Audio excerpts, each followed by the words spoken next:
You cannot fight a war with a timetable. When did this idea emerge? Who figured this out?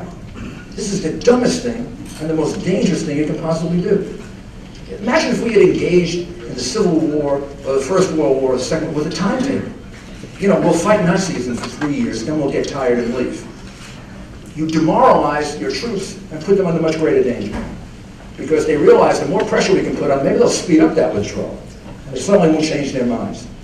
You fight a war for an objective. Objectives don't have timetables. What was the objective in the Second World War? Defeat Hitler. What's the objective in Afghanistan? To make Afghanistan safe so they stop plotting to kill us there.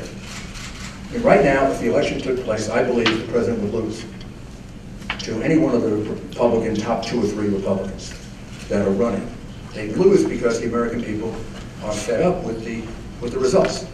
For the last couple of years, having been a critic of President Clinton, I've been saying to myself, I want you back. You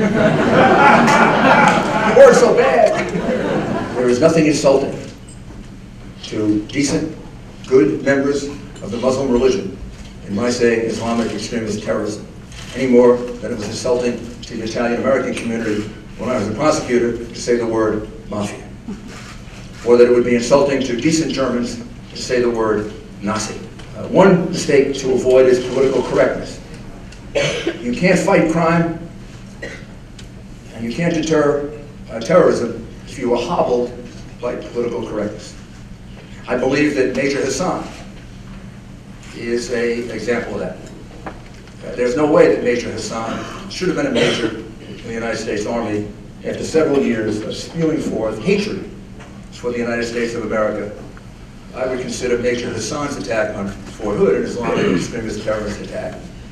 I have a hard time understanding why the government doesn't see it that way, since he was yelling Allah Akbar when he started killing people. As a former prosecutor, that would be pretty good evidence. So we cannot use this as an opportunity to say, oh, let's put this behind us. Because if we do that, we will repeat the mistake that we made before September 11th, which is not evaluating correctly the scope and the danger of Islamic extremist terrorism. Notice I use those words, and I use them often. I do because I have a simple belief. If you can't face your enemy, you can't defeat your enemy. If you can't honestly describe your enemy, there are distortions in your policy decisions as a result of that. But here's what leadership is about. Leadership is saying to the American people that we have to be present in that part of the world, in spite of what public opinion polls say. We have to be present in that part of the world until that part of the world stops making plans to come here and kill us. Isn't that why we were in Germany for as long as the time that we were in Germany? Isn't that why we were in Europe? Isn't that why Ronald Reagan pointed cruise missiles at the Soviet Union in the 1980s? Because that part of the world endangered our survival? Isn't that why we remained in South Korea for as long as we had? Well, if our leadership through Republican, Democratic presidents from Truman to George Bush I understood that, our leadership now has to understand that.